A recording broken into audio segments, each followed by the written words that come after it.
small break for the group one. Thanks for the food, Dad. Bigyan mo kayo sa kanila, i-share mo yung price sa kanila. Kuya,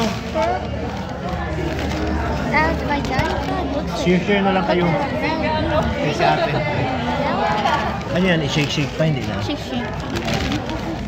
Cook mo. Diyan na ito, cook. Yeah, then this product is this.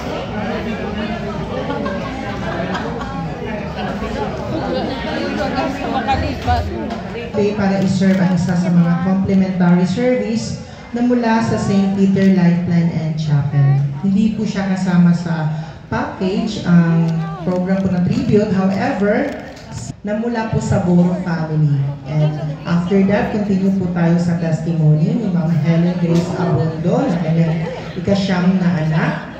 And followed by Ma'am Rosemary Pescadera na kanyang ikasampo. And followed by Sir Romeo Tomas Jr. na son-in-law, husband of Ma'am Mary Lilibeth. And after that is si Sir Patrick Elian Rabia na kanyang grandson.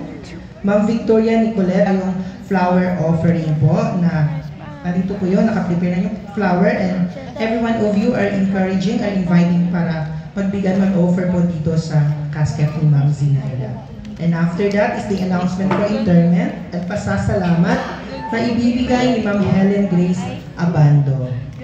And of course, the closing song mula sa St. Peter team and the closing prayer by Ma'am Zarina Payunan. And I would like to request everyone to stand for our opening song to be led to us by Engineer